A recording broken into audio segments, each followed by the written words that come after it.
Votos cordiais de saúde e paz a todos. Trago o abraço fraterno do Grupo Espírita Francisco de Assis, a todos que fazem, a todos que frequentam esta casa, em especial neste mês, 89 anos do Neil, uma casa que podemos dizer histórica do nosso movimento. Inclusive já estamos dando pitaco nos 90, não é verdade, Rosinei? E vocês vão saber depois.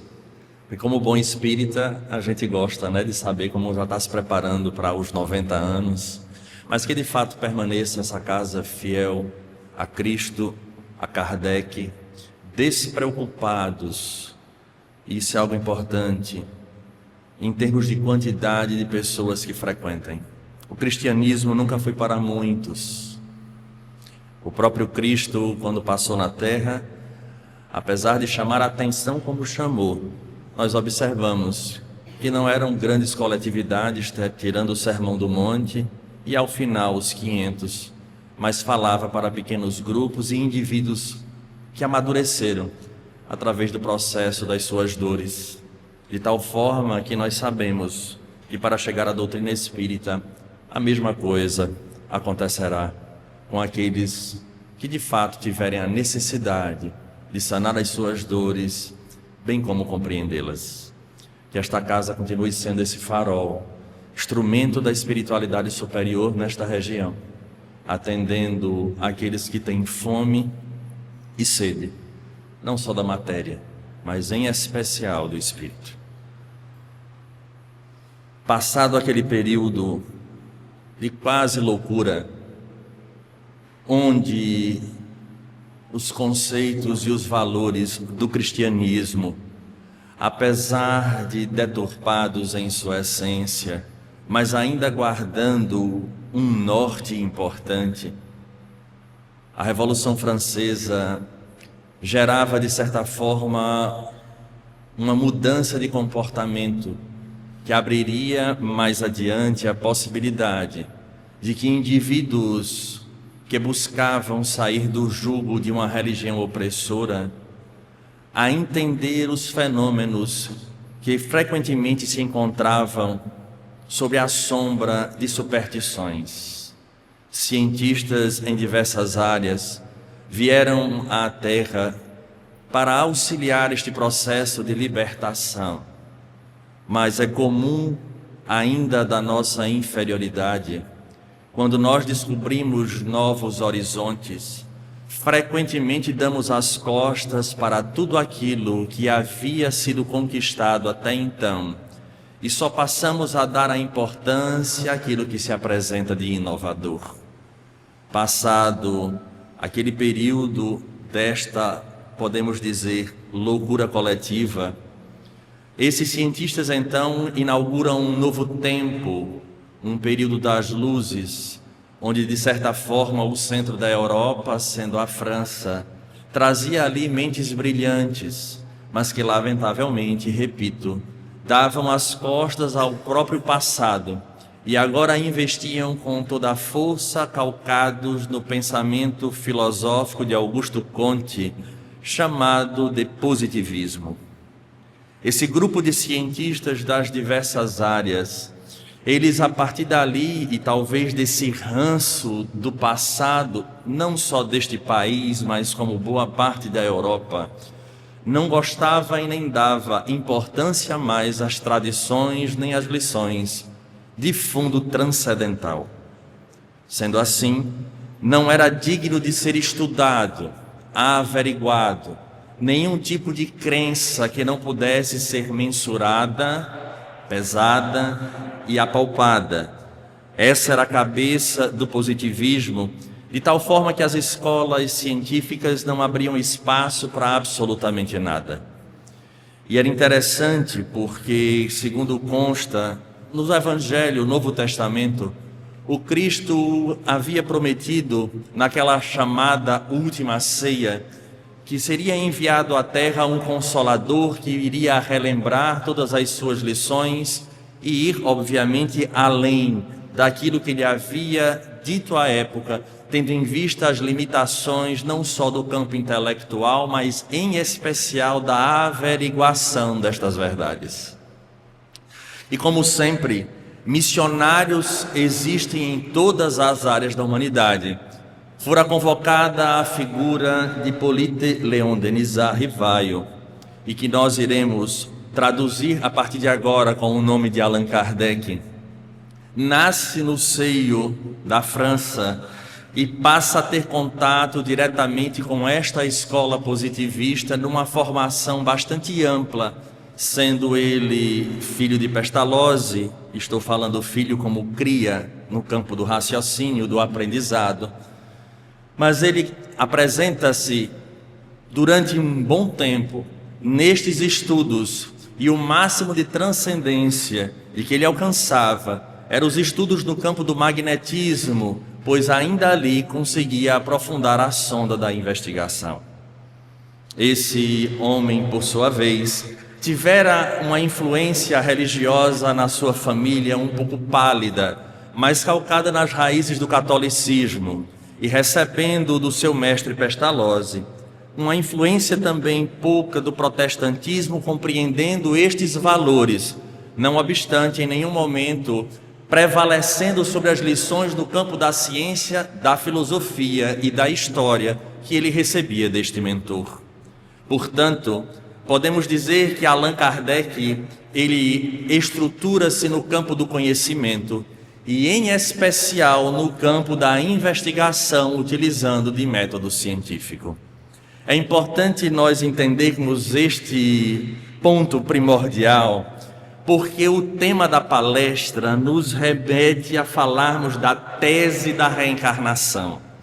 E quando nós falamos tese, nós precisamos fazer uma distinção de conceitos muito importantes, porque há as teses acadêmicas, aquelas nos quais os indivíduos ganham o título de doutor, e existem as teses no sentido de conceito, o conceito da reencarnação.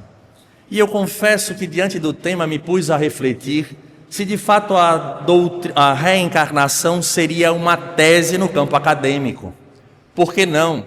Tendo em vista que Allan Kardec era este indivíduo que foi estruturado dentro do pensamento científico, trazendo ainda o ranço desse positivismo, que nós conseguimos observar de maneira muito clara quando ele recebe o convite para observar os fenômenos da mesa girante, e neste raciocínio, talvez limitado, da ciência que ainda hoje reverbera na maioria dos núcleos científicos, dizia ele que mesa não pode movimentar-se, muito menos responder, pois enquanto não mostrassem a ele que as mesas não eram portadoras de sistema nervoso central e nem músculos, ele não acreditaria nestas teses. Mostrando que ele era filho do seu próprio tempo, não era um indivíduo especial, diferente, que imediatamente chamado ele aceitou. E este ponto é um ponto fundamental para que a gente venha dizer de forma categórica que a reencarnação no campo das investigações de Allan Kardec não são uma tese acadêmica.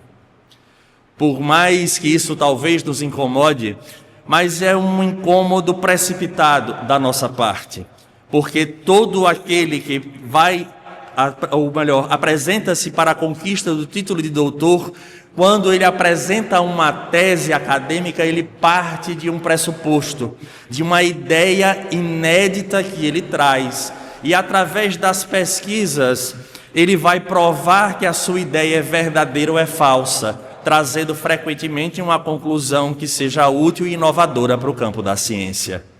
O que isso significa? Algo muito importante para a figura de Allan Kardec e a posteriori para o Espiritismo, tendo em vista que quando este indivíduo passa a pesquisar, não havia ainda a ideia de uma futura doutrina. Ele era apenas um investigador que rompe com os próprios preconceitos e a partir dali vai entrar em contato com um cenário completamente inesperado. Isso conta de forma positiva quando muitas pessoas olham de maneira equivocadamente negativa.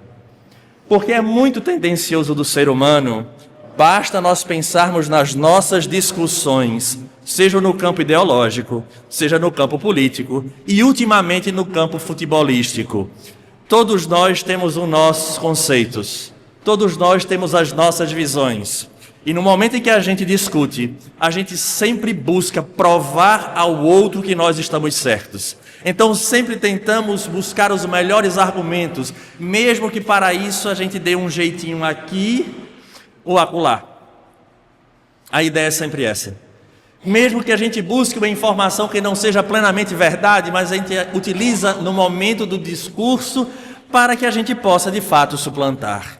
Assim sendo, se Allan Kardec de fato estivesse pondo uma tese acadêmica, ele deveria partir de uma crença anterior dele próprio, numa observação talvez dos filósofos e daqueles do campo do Oriente, das religiões ou das tradições orientais, que tinham na reencarnação um dogma.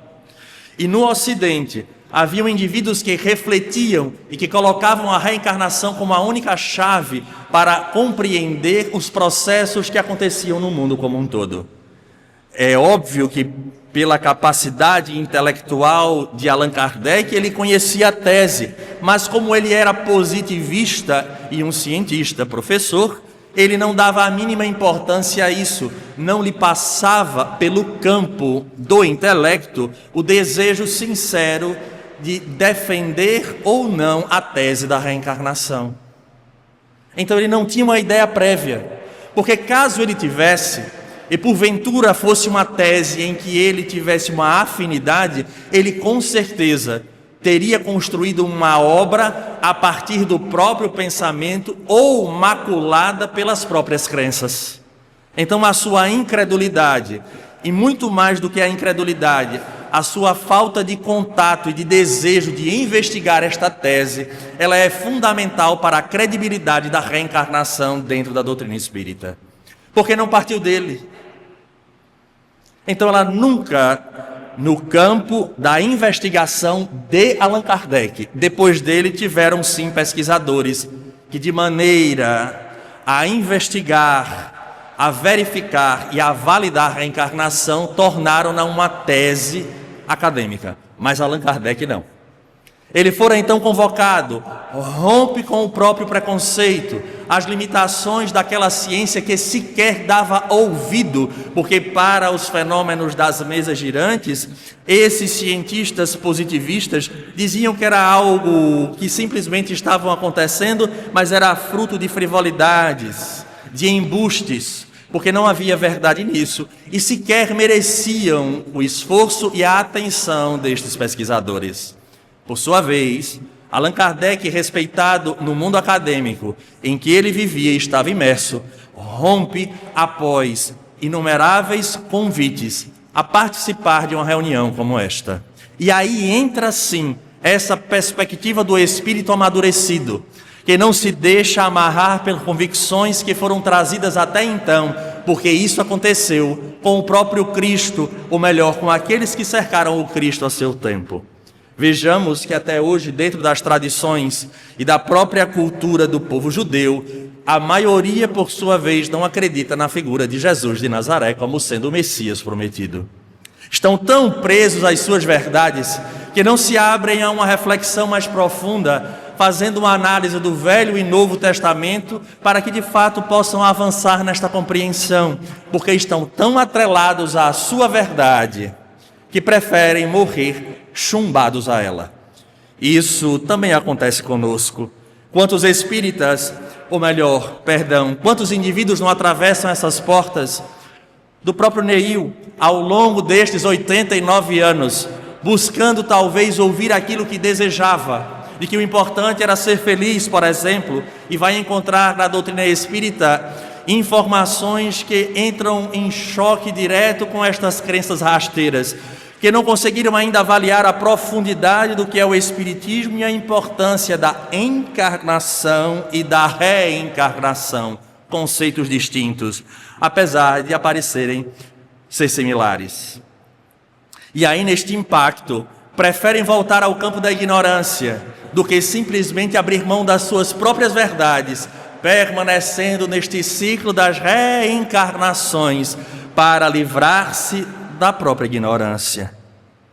Por isso que ser espírita é desafiador, porque o próprio codificador já nos mostra a coragem de abrir espaço para a investigação sadia, porque existe uma diferença entre a investigação que busca macular, que busca atingir e denegrir, e existe aquela investigação sadia em abrir-se para de fato fazer uma análise fria e concreta e a partir dali extrair os resultados sem forçá-los para o campo dos nossos desejos. Allan Kardec, então, ao observar que as mesas de fato respondiam, cria teses diversas, segundo ele próprio coloca em O Livro dos Espíritos, porque ele pensa no magnetismo, ele pensa na influência dos indivíduos que ali estavam, na sua capacidade de, através do pensamento, influenciar aquela mesa, e entra em choque. Podemos dizer assim, fica boquiaberto diante da resposta que aquelas inteligências passavam para ele, onde eles próprios afirmavam que eram espíritos. E a partir dali inicia uma odisseia para este homem. Porque nós, no momento em que nos encontramos, no século em que estamos, receber uma doutrina toda codificada com a maior facilidade, imaginemos a quantidade de pessoas que ainda criticam a tese da reencarnação, imaginemos ele, cientista, professor, num meio positivista, agora falando que conversava com espíritos e que estes traziam informações completamente distintas do pensamento convencional, não só da França, mas da Europa inteira. Porque até isso ele precisou desenvolver um método dentro da sua estrutura científica para que pudesse dar a ele a possibilidade de ele chocar as informações e, obviamente, ter a certeza ou chegar próximo a ela de que aquelas informações eram verídicas. E todos nós sabemos que através da linha do pensamento da matemática, e é a única questão que muito me toca, porque apesar de ter uma ex-professora primária aqui presente, matemática é uma coisa que nunca foi do meu agrado. Eu não sei vocês, mas quando eu entendi o que Allan Kardec fez, eu digo, Pai Celeste, tinha que ser um espírito de fato evoluído para mexer com a ciência tão complexa como a matemática. Ele simplesmente desenvolveu uma tese formidável. Apesar de hoje ser avaliada de forma simples, mas você partir do nada para pensar nisso, ele, tanto em observar os fenômenos, essa história dos médiuns diversos sendo levados às mesmas questões para ter a mesma resposta, isso está dentro do campo das análises combinatórias e do cálculo das probabilidades. E é interessante que a forma com que ele faz, e me permitam não entrar tanto nas considerações, porque são pontos importantes, porque ele levou em consideração, por exemplo, a influência do médium. No cálculo que ele desenvolveu, ele leva em consideração a influência do médium. Alisson, como assim? Ora, todos nós sabemos, aqueles estudiosos presentes sabem, que existe sempre um fenômeno anímico. Tanto é que a gente pode dizer que não é uma mediunidade, mas é um fenômeno médio-anímico.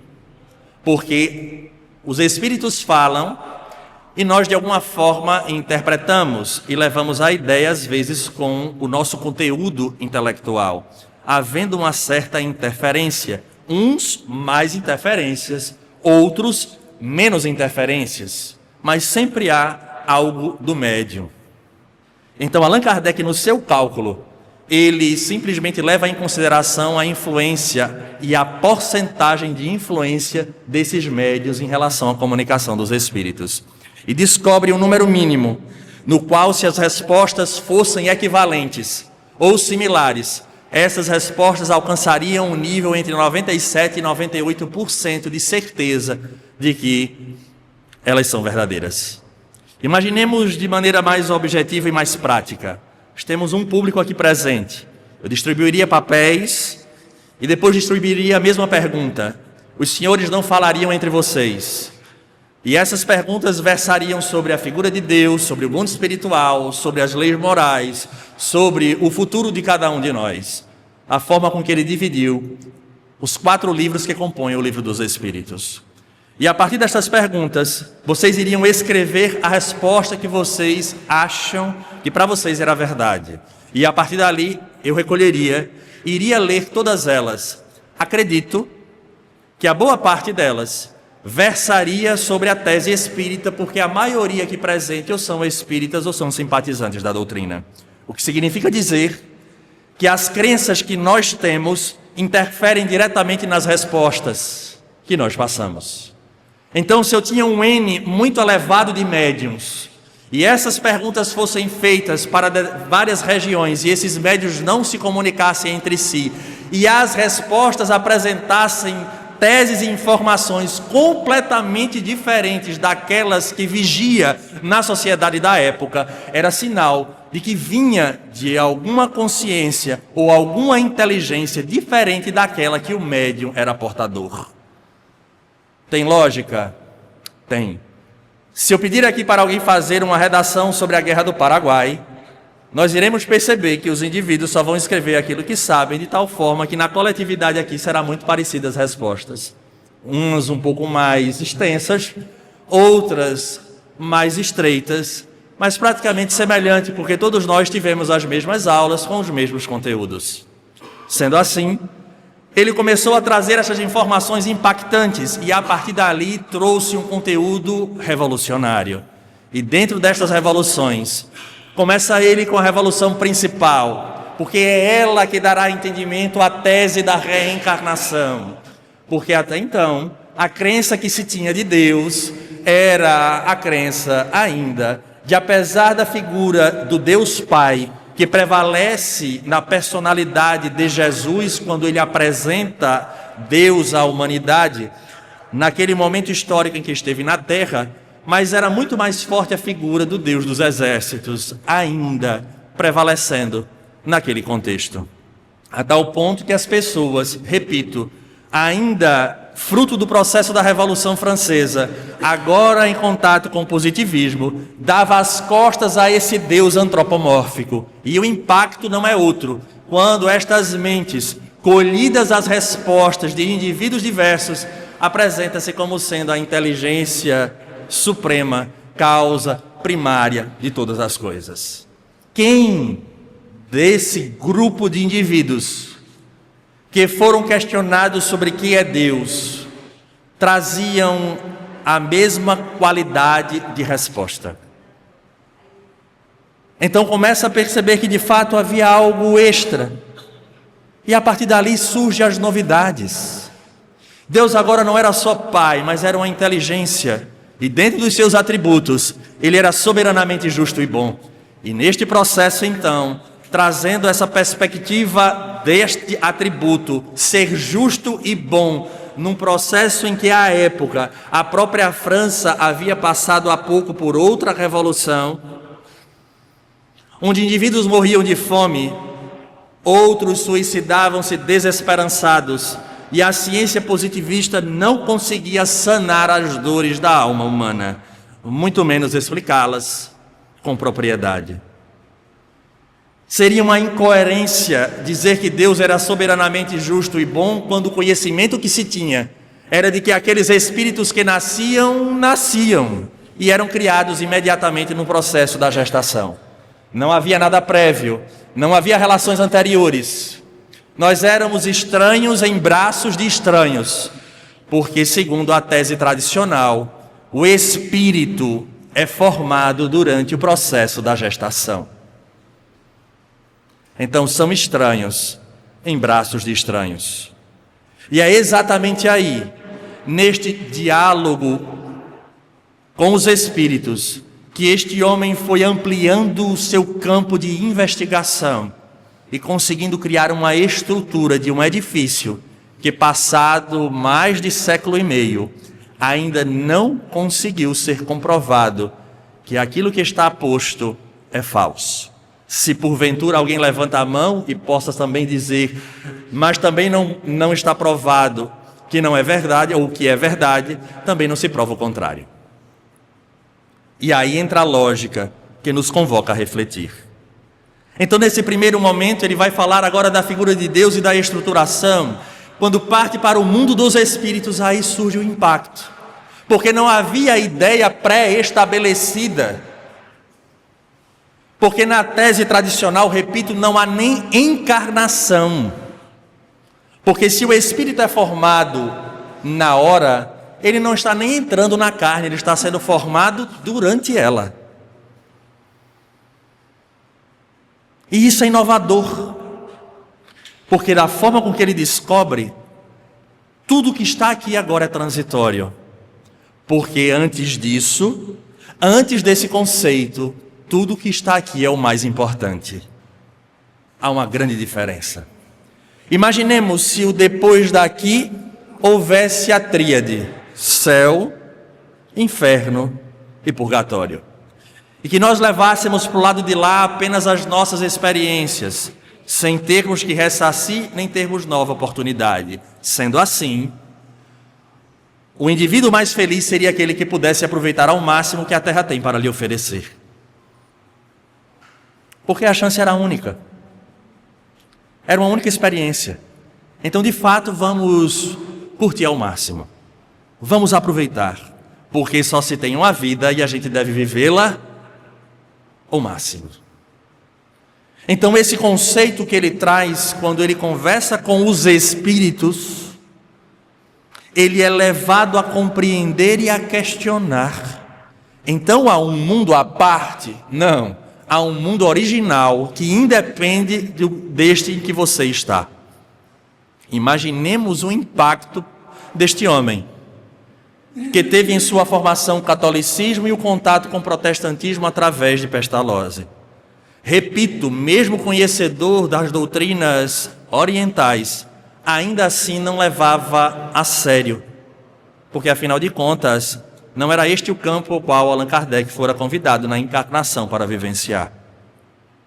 Então ele descobre que há um mundo original, o mundo dos espíritos, que obviamente mais tarde outras informações iriam nos impactar na própria obra, que começaria a dar sentido a situações que até hoje são questionadas por inúmeras pessoas.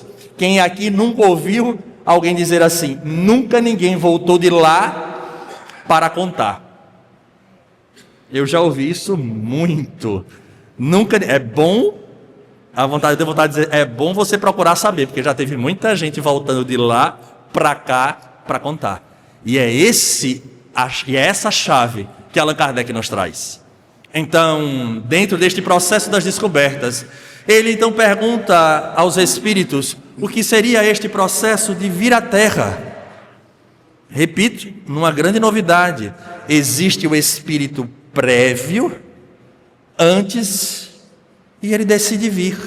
E ele pergunta então, nessa questão 132, qual o objetivo da encarnação dos espíritos, de entrar na carne. Ele não falou reencarnação no primeiro momento. Reencarnação é no próximo capítulo, porque o conhecimento foi estruturado através do diálogo. Na medida em que ele conversava, como nós conversamos com os nossos amigos tomando um café, ou um suco, ou uma água, como queiram, através da resposta suscitava outro pensamento e ele avançava. Então ele entra em contato com a encarnação. O espírito vem à Terra, ou seja, ele já tem uma história prévia, mesmo que seja no mundo espiritual, mas já tem. E nessa pergunta os espíritos respondem a Allan Kardec: Deus lhes impõe a reencarnação com o fim de fazê-los chegar à perfeição. Vejamos o zelo na observância da resposta em que Allan Kardec reflete para chegar mais adiante nesta tese extraordinária que nos solicita muita atenção para fortalecer a fé, que muitas vezes é vacilante.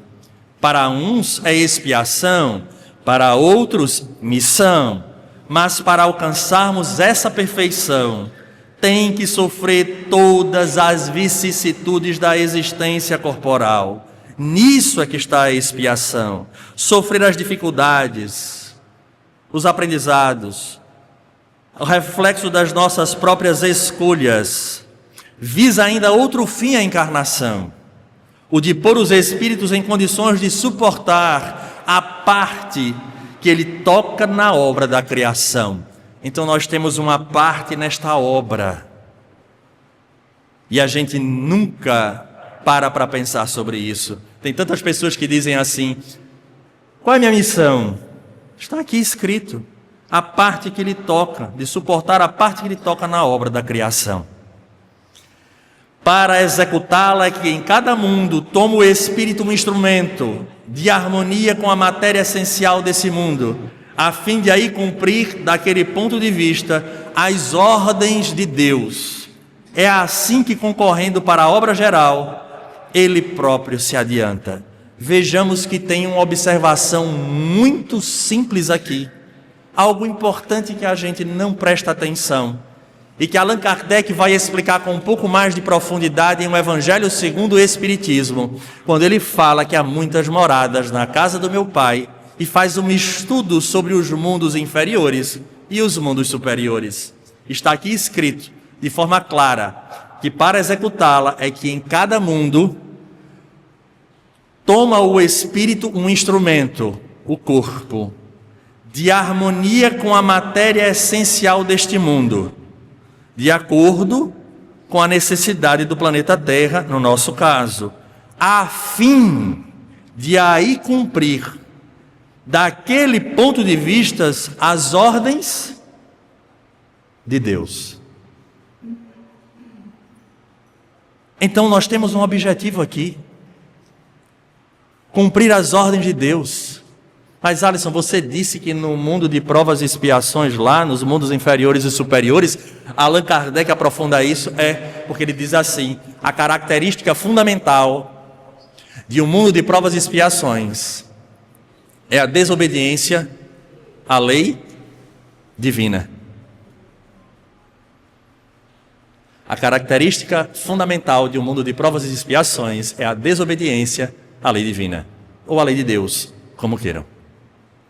Então nós tomamos o corpo, vamos fazer parte deste processo, mas ao invés de nós obedecermos às leis divinas, que são todas que nós conhecemos no campo físico e no campo moral, as chamadas leis morais, nós, utilizando o livre-arbítrio, e aí entra o egoísmo e o orgulho como as chagas, porque nós achamos que somos mais inteligentes do que o próprio Criador, e em especial a figura do Cristo, que veio nos mostrar um roteiro, e daí optamos por nós próprios a adquirirmos vícios, a abusarmos do instrumento físico, a fazermos dele o que quisermos, para depois arcarmos com as consequências. E é tão verdade que Allan Kardec, refletindo sobre isso, nesta profundidade, vai nos trazer a tese da reencarnação. Repito, não tese acadêmica, mas tese é o conceito. Porque se diz que é necessário vir à Terra para alcançar a perfeição, e esse indivíduo, ou melhor, este espírito passará por todas as vicissitudes, Allan Kardec parou e disse: não, peraí, tem alguma coisa que está faltando neste processo.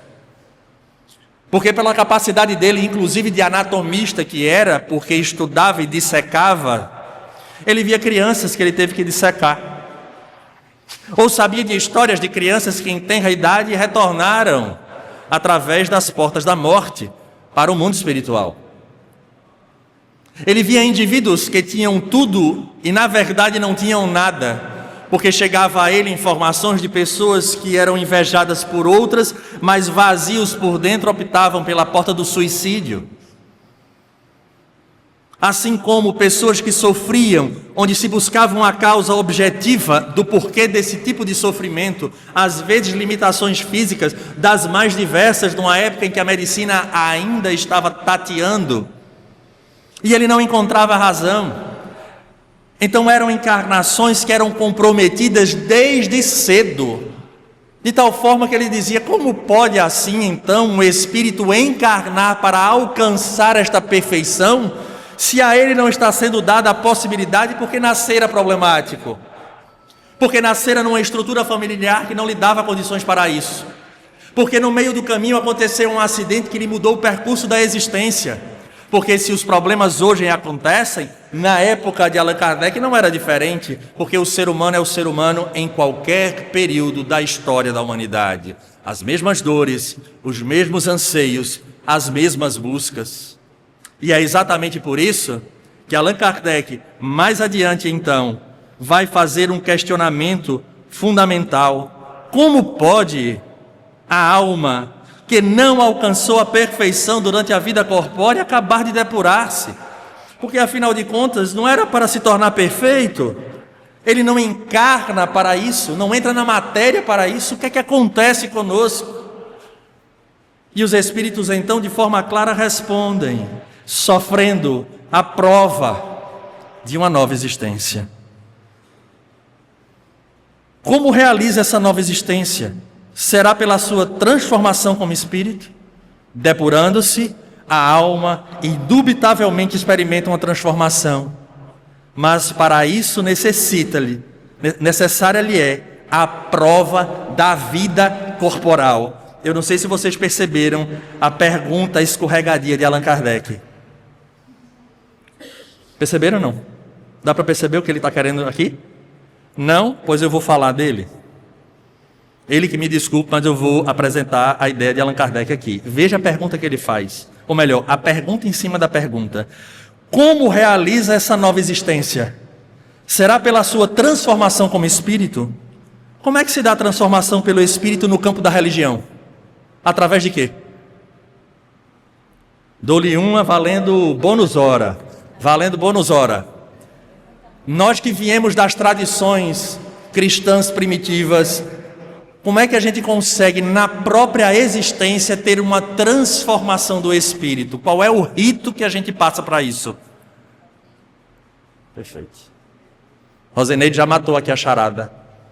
Aceita Jesus, passa pelo batismo, porque você vai passar pelo processo da transformação espiritual na hora em que você for mergulhado na água e vai sair da água um novo homem. Allan Kardec agora bebe da fonte da sua formação, da tese das religiões tradicionais e pergunta de forma velada aos espíritos, porque ele não quis dizer o batismo não renova, não vira um homem novo, já purificado dos seus pecados. Óbvio que ele não iria fazer isso, porque ele já era perseguido pelo lado dos cientistas, agora seria mais perseguido do lado da religião, que ele também já o era. Então ele refaz. Agora vamos ouvir a pergunta novamente, para a gente ver o sentido dela. Como realiza essa nova existência? Será pela sua transformação como espírito? Está renovado agora? Desceu na água o homem pecador e saiu dela o homem renovado? Aí os espíritos dizem, olha a resposta, depurando-se, a alma indubitavelmente experimenta uma transformação. Ou seja, ela precisa depurar, ele precisa passar pela experiência novamente, reparar os seus equívocos. Mas para isso, necessário lhe é a prova da vida corporal.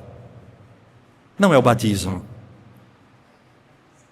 É necessário voltar à carne. E aí a gente é remetido imediatamente a quem? A um diálogo famosíssimo de Nicodemos e de Jesus. És doutor em Israel e não sabes dessas coisas? Que não é o batismo da água que faz com que o indivíduo de fato ganhe o reino dos céus? Mais claro do que isso, impossível. E Allan Kardec, curioso como era, agora baseado nas doutrinas orientais, porque ele era sabedor. A alma passa então por muitas existências corporais, o ciclo das reencarnações, sim, todos contamos muitas existências. Os que dizem o contrário pretendem manter-vos na ignorância em que eles próprios se encontram. Esse é o desejo deles. Vou repetir a resposta. Todos contamos muitas existências. Alisson, por que ele não disse muitos? Todos contamos com muitas vidas. Porque vida só tem uma, que é a vida do espírito.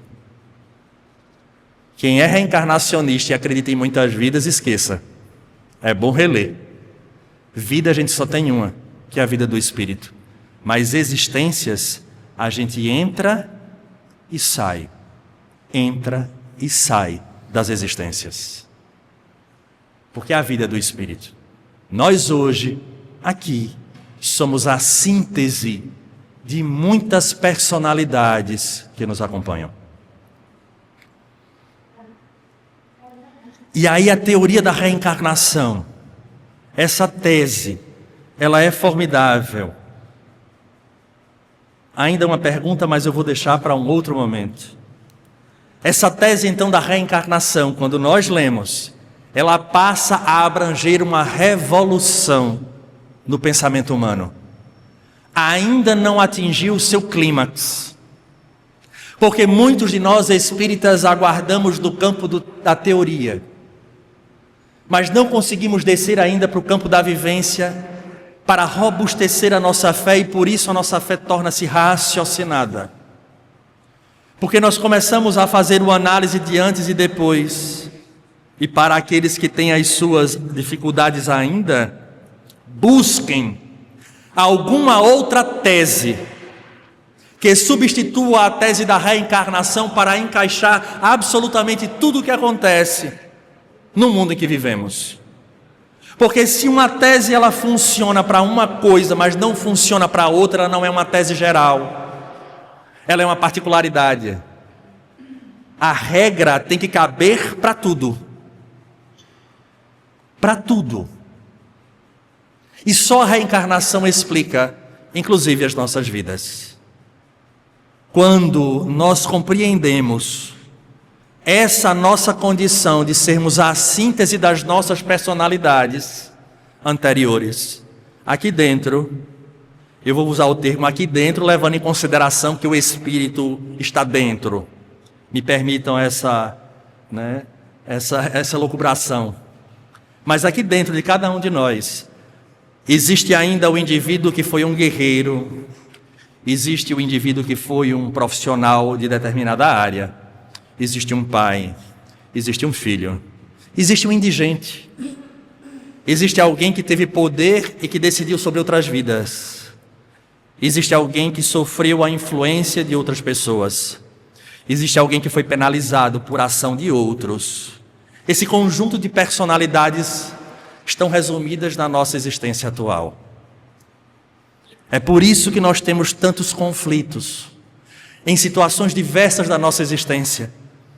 Freud, com a sua grande contribuição, pode falar do homem até um momento próximo ao seu nascimento, ali ainda ao ventre, mas não consegue explicar muitas das coisas que nós trazemos, porque vem guardado nestes inúmeros homens, indivíduos que nós somos ao longo do tempo, e que hoje muitos deles ainda pedem passagem, dependendo da situação que esteja diante de nós. Essa talvez a figura extraordinária que o Evangelho nos fala sobre ser o homem velho, de tal forma que na hora daquela situação em que eu me deparo novamente no mesmo cenário, com as mesmas pessoas de outrora que a lei divina junta para que a gente evolua e vença as próprias sombras, o homem velho fala com tanta força e a gente não consegue identificar, mas ali há um apelo para que nós passemos pelo processo, não do batismo, mas da depuração, deixando de lado essas impurezas que nós adquirimos ao longo do tempo e agradeçamos a oportunidade de nos depurarmos ali. Sendo assim, o espírita consciente, que verdadeiramente conseguiu compreender a tese da reencarnação, ele não se queixa da vida. Ele não reclama de forma gratuita, porque nós temos os nossos momentos de fraqueza. Quem não reclama do trânsito de Recife? Ora, eu sou o primeiro e me coloco de forma muito clara. Mas às vezes me pego nisso, porque eu estou reclamando, porque eu só estou no trânsito porque eu tenho a possibilidade de ter um carro, ou de estar num transporte público, ou estar andando numa bicicleta. Se eu não quisesse, eu poderia ir a pé. Mas se eu fosse a pé para o meu trabalho, eu ia reclamar tanto, ia invejar tanto quem tinha um carro e quem podia pegar o transporte público, e iria gostar muito de ficar preso no trânsito. São essas as informações que a gente precisa ter e refletir sobre o que é a reencarnação em nossa vida, porque não é uma crença barata. Conversávamos lá dentro da questão do público nas casas espíritas e eu dizia, não nos preocupemos, porque de fato ser espírita cristão, porque a classificação apresentada por Allan Kardec no 3º capítulo do Livro dos Médiuns, não é para todo mundo. E o nobre Raul Teixeira falava isso de forma muito clara. É só para quem pode. Porque não é o conceito para ser decorado e gritado aos 4 cantos, mas é o conceito que, pelo contrário, nos coloca frente a frente com a nossa vida. Pensemos nos nossos pais. Pensemos na situação que fomos recebidos na terra. Pensemos na cidade onde nos abriga a atual existência. Pensemos nas dificuldades que atravessamos. Mas a partir do momento em que eu consigo compreender a profundidade da reencarnação, tudo isso deixou de ser problema e passou a ser oportunidade, porque todas essas situações, sem exceção, são ferramentas que a divindade nos oferta para que a gente de fato suplante e depure o que a gente precisa depurar. É algo tão maravilhoso que Deus não nos cobra à vista os equívocos que cometemos ao longo do tempo. Nos dá a possibilidade de, em cada existência, nós apagarmos e aprendermos diante dos desafios que representa a quitação desses débitos em nossa consciência. Agradeçamos a coragem de Allan Kardec, que conseguiu romper com os dois lados sem em nenhum momento constrangê-los, porque a busca dele era apenas de ser fiel àquilo em que ele estava investigando e nos deixou este legado extraordinário para que o nosso fardo que a gente carregue de fato seja mais leve, tendo em vista que ele apresenta para cada um de nós a figura de Jesus como guia e modelo. Eis a tese da reencarnação. Reflitamos e agradeçamos a Deus, não só a oportunidade de conhecer, mas de podermos refletir sobre esta tese. A todos um grande abraço, votos sinceros de saúde e paz.